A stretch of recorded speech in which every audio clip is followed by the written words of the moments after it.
He's Dr. Chris. And he's Dr. Xand. Yep, we're twins. Do you know just how brilliant your body really is? Well, now's the time to find out. We'll be uncovering the ins and outs of what you're made of. I've got a big hole in my head. We'll be doing awesome experiments. You sound ridiculous. Back down, sweetie. As we push our own bodies to the limits. Okay, here we go. To show you all the incredible things your body can do. Oh, no. Hang around, because this is gonna be fun. Coming up today, On Operation Ouch. Olivia and Reese come into accident and emergency, but the team are ready to fix them. There's shock and horror in the streets as we take a peep at this man's amazing body. We're going to show you a real human brain and look inside it too. And I join an emergency rescue team as they race to the scene of an accident. Just keep breathing. Every time you feel pain, take a really nice deep breath. Hospital doctors and nurses always expect the unexpected. Let's see how they fix our first patient. This one's a bit gory, injury fans. We're in accident and emergency at Alderhay Hospital in Liverpool, where 11-year-old Olivia has come in with a metal hook from her dinner pass stuck in her hand. Like I told you, gory. I had hold of it, and then my mate, he pulled it off my neck because he went, "Can I have it?" And I went, "No." Right. I said, "No." Okay. And then he pulled it. Right. Went, "Ow." Yeah. Went, "What are you doing?" And looked at me. And said, okay. "Not real. That's not real." So I Hold went, on. Take a breather, Olivia. "What?" Let's start again, shall we? It was lunchtime at school and Olivia was in the food queue. She was wearing her dinner pass around her neck and contemplating the sausages when her schoolmate started larking about. He said, "Can I borrow your pass?" She said, "No, you can't." So he pulled her pass really hard. Olivia tried to hold on to it. He pulled, she pulled, and the next minute, the hook went into her hand. Ouch! That looks nasty.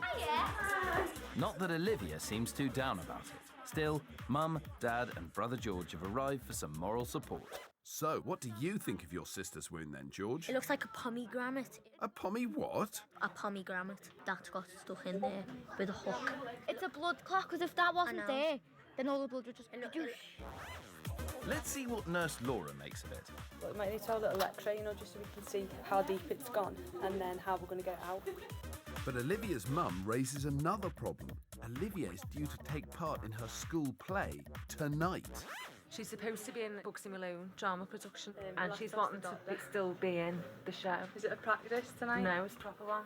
She's been practising since October. It's only 3 hours to go till the play starts, but will Olivia make it on stage? It just depends. We need to see how deep it's gone in first. With the clock ticking, let's get those x-rays done. If the hook turns out to be too close to the bone, Olivia may need an operation. We'll be back later to find out if Olivia can be de-hooked in time for that play.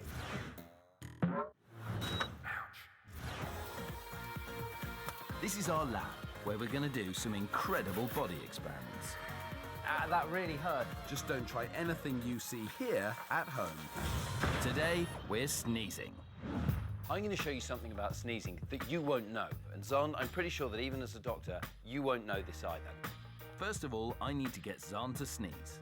So why don't you try rolling up the corner of this piece of tissue paper and stick it in your nose. Ready?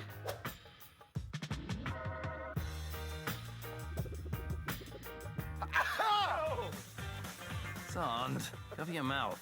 Oh, I'm covered in spit. So what happened there? I put something up my nose and my body just blew it out because it didn't like it. How does it clear your nose? Right, like you sort of go like that and just blow everything out your nose. That's what you think happens?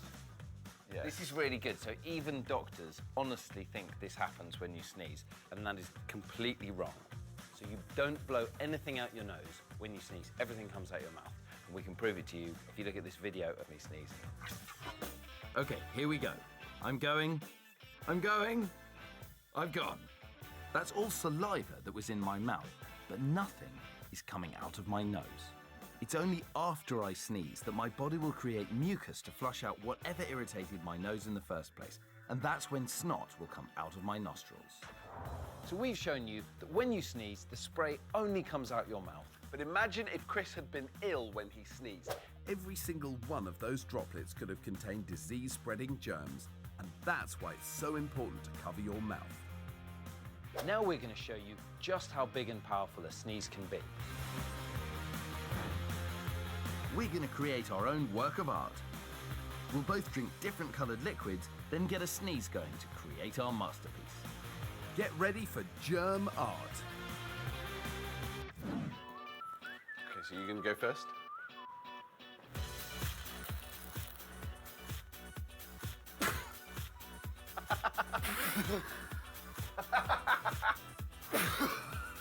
That's really good. Thanks. Now you'll notice an amazing splatter effect, and that's all down to the speed our sneezes are travelling. 100 kilometres an hour to be precise. And remember, if we were ill, that would all be germs. I really like what you've done there, though. You've really drawn the nose right. I don't know why everyone doesn't paint this way.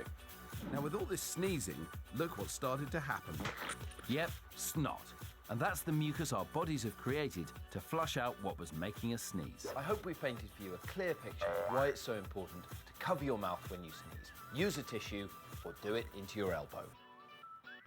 Got a little snot. In the UK, there are hundreds of rapid response medical teams on standby. And they need to be on the scene of an emergency in minutes. We're going on call with the UK's emergency services, heading into the thick of the action to help save lives. Now it's Xand's turn on the front line. This is a West Midlands Ambulance Service rapid response vehicle. And the paramedics who drive these are on call 24/7 so that they're always ready to deal with medical emergencies. Jan, can I hit the lights? Go on then. Yes. This fast medical service takes thousands of 999 calls every day. If you had an accident, they're the people you'd want to come to your rescue. On call with me today is paramedic Jan Van. We're on a 999 call to see an 18-year-old girl who's fallen and hurt her shoulder. We don't know anything more than that. In the call centre, they're putting information into the computer, and that's coming up on our screen. Now, we can see now she's got a hurt shoulder, she is breathing, she's conscious. So when you phone 999, the ambulance can be heading towards you even as you're giving more information. It's only 5 minutes since the call came in. We're almost at the scene, and I've got my camera ready, so you'll be able to see exactly what's going on. Hiya. The patient is called Saffron, and her shoulder's clearly giving her a lot of pain. I've got some gas and air that I'm going to give you, OK? Put it in your mouth and breathe in deep. After a few puffs on the gas and air, Jan can get a chance to examine Saffron. You wasn't knocked out at all, was you? No. What Jan's doing now is giving her gas and air. Should make her much, much more comfortable. Then we can have a good look at the shoulder. Sorry. I think she's broken her clavicle or collarbone. When you try and feel for the hard bone, there's a bit of a gap there and it disappears and she's quite a lot of pain. What I'm going to do is I'm going to put a sling on your arm and that's going to support it for you so you can let go of it, OK? So Jan's been able to see that she's probably got a broken collarbone. Very painful, but not life-threatening, which is good. All right. So if you take really nice big lungfuls of gas, just keep breathing. Every time you feel pain, take a really nice deep breath. That's really good. Deep breaths, Bob. So you can see how much pain affects people. She's really sweaty. She's not really able to speak. That bone there feels OK, yeah? Although we think she's just got a broken collarbone, which isn't that serious an injury, we've got the ECG, the monitors, so we're taking her blood pressure, we're looking at her heart, we're looking at her breathing. All of that's to make sure she hasn't got any other injuries or any underlying problems. Is the gas making you feel better? Yeah. Yeah, good. Keep breathing it in then, OK? You're doing brilliantly now. You'll notice how much better Saffron looks with the gas and air and with the sling. Her arm's immobilised so the bones aren't grinding. The colour's come back to her cheeks. She's looking much, much better. Still needs to go to hospital, but you can see how much of a difference it makes having Jan here quickly. An ambulance has arrived to take Saffron to hospital for further treatment. So, with our job here done, we head back to the car, ready for when that next call comes in. It's thanks to paramedics like Jan who can get to a scene fast that means that in an emergency, you'll never be more than a few minutes away from medical care. Still to come. Xand hits the hospital wards and takes on a plaster cast challenge. Can you stop your friends from standing up with one finger? We'll show you how to do it. And I'm going to show you the insides of a real human brain. The brain inside your head is soft and squishy. Now, did you know your eyes can process 36,000 pieces of information every hour? Wow, that's amazing. And so's this. An ordinary high street in an ordinary town full of ordinary people. But one man here has an extraordinary power. Is it the ability to get away with wearing a lilac shirt? No, although he does do that as well. No, his extraordinary power lies behind those sunglasses. Take that! Oh, no. And that! How did you do that? Oh, are you serious? No, I can't. Wondering what all the fuss is about? Well, check this out. This is Antonio Popeye Francis. Can't imagine where he got that nickname from, but you may have seen him on Britain's Got Talent. Antonio first discovered he could pop his eyes out when he was 7 years old. Combing my hair, I had a big afro. As I pulled the comb, it got stuck in my hair. And as I pulled it, my left eye just popped out on its own. So how does Antonio's amazing body do this? Behind our eyes lie 6 muscles controlling the movement of our eyeballs. Antonio has the amazing ability to contract these muscles, pushing his eyeballs out. He can do it up to 200 times without needing a rest, and he reckons they come out a whopping 12.3 millimeters. Now that's amazing.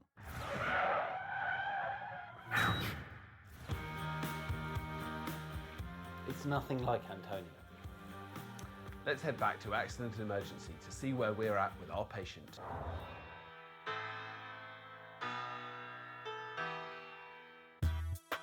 Back in Liverpool, 11-year-old Olivia's in hospital with a horrid hand injury. Her mate was trying to pull her dinner pass from around her neck when the metal hook got stuck in her thumb. Due to perform in the school play tonight, she's been anxiously awaiting her X-ray results to find out if she'll need surgery. Olivia's X-ray shows that she has got the clip stuck within a soft tissue. It's not touching bone, so that's really good. So hopefully she'll be able to have that removed down in A&E without any surgery. That's good news. The hook may be lying close to the bone, but it isn't touching it. With a bit of luck then, tonight's show might go on.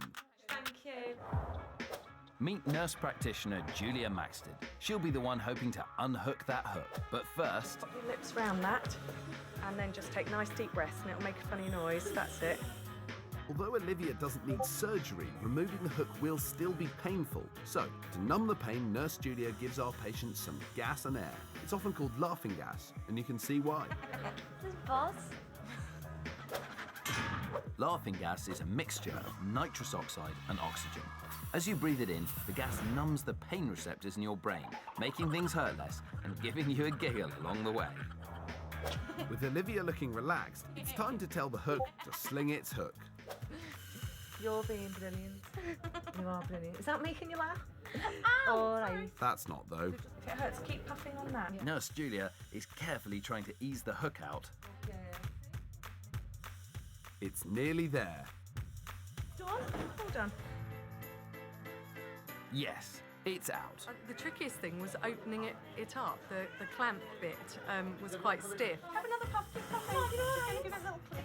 And doing it without moving it, because if you're moving it, that's when it hurts. So actually, you want to, it's just pushing it in and then pulling it without her really noticing what you were doing. How did she get on with the laughing gas? I started laughing. Awesome. No, George, you can't have any. That horrible hook's only just out, but Olivia's already got bigger things on her mind. Do me show them. Wow, that's dedication for you. We'll see how you are in an hour. Well, that was a pretty big hook. Good job getting it out. Unhooked and happy, Olivia's ready to star in her play at last.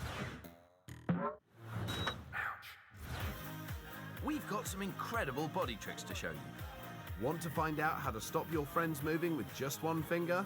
OK, so guys, come and stand in a ring, but arm's length, because I don't like the way you all smell. You all have to stay there.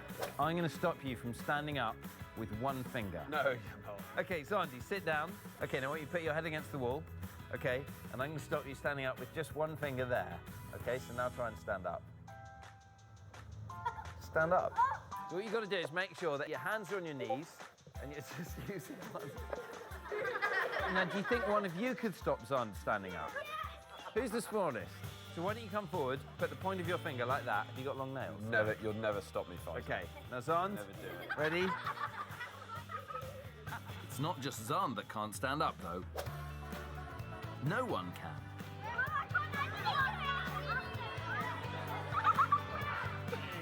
You're not going to hurt me, Solomon. You'll never keep me down! You don't really have to be super strong to make this trick work. It's more about balance. Watch what happens when Xand stands up. Slowly forward, and now he can stand up. So you have to move all your weight over your feet. Sit down. Now stand up. And if you stop him moving forward, then he can't do anything. Because he can't stand up like that or he'll fall over backwards. Stop it. Sorry. So try it yourself and see how you can be a superhero with just one finger. Ouch! Now it's time for us to hit the hospitals to show you what goes on. Today, Xand is on duty in the plaster room. If you break a bone, you'll come here to get it plastered. Plastering broken limbs is a technique that's been used for over 200 years, and this team sees hundreds of patients each week, so they need to work fast. A plaster cast keeps a broken bone in place so that it can heal in the correct position. Jack, I'm Dr Xand. Can you tell me what's happened? I've broken my thumb, tripped, and it snapped. This bit here. Right in the joint. When you get a cast like Jack, first a sock goes on to stop the cast itching. Then a layer of cotton wool padding. And finally a layer of plaster, which sets super quick into a hard shell. So you're just going to look like, yeah, Jack says yes to this. Now everyone who gets a cast on obviously has to have it taken off. Like Jordan here. Jordan, what did you do? Broke my ankle. How'd you do that? I was playing rugby. Love and kisses. Looks like it might all have been worth it. To get that cast off requires a saw, but not just any saw. Check this out. What this saw can do is distinguish between hard and soft things. Whoa! So it can cut through things like wood or plaster casts, but it won't damage anything soft like your skin. Let me show you on your hands. Well, it's amazing. It's just tickles. That's because it has a special vibrating blade, so when it's used by an expert, it means your cast can be off quickly and without hurting you. Anyway, time to meet our next patient. Hang on, I recognise that person. What have you done? I broke my leg. What do you think I did? Did you come off your swing? Did you come off your trampoline? Yes. Actually, the reason I'm here is because I'm going to get Xand to race Julie and see who can get the cast off quicker. On one arm will be specialist orthopaedic practitioner Julie, with 17 years experience. And on the other arm will be Dr Xand, who's been on the ward for just one day. On your marks, set, go. This ward sees hundreds of patients a week, so the team have to be able to get casts on and off quickly. The question is Xand up to the job? Julie's already on the inside. Come on, Xand, what are you doing? A quick snip with the scissors, and I think we have a winner! Somebody is still going, though. No!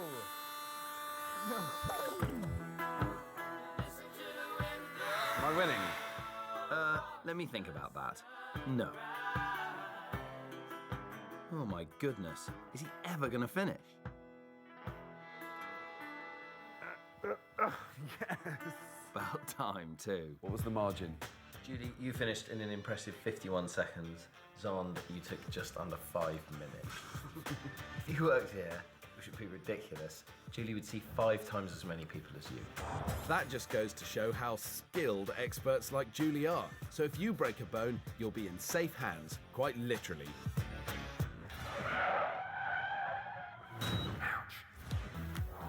How many calculations can the average human brain perform in 1 second?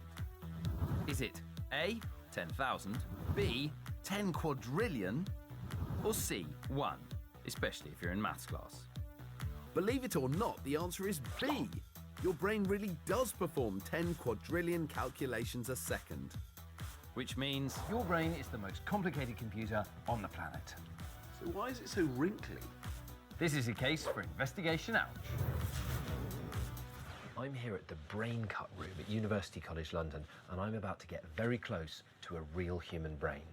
This is not for the squeamish. We've got exclusive access to this human brain to show you all its inner workings. This organ controls every single thing you do. Even now, your brain is busy sending messages all over your body. Now this brain feels rubbery because it's been preserved. But the brain inside your head right now is soft and squishy. That's because our brains are actually made up of 75% water, and the rest is mostly fat.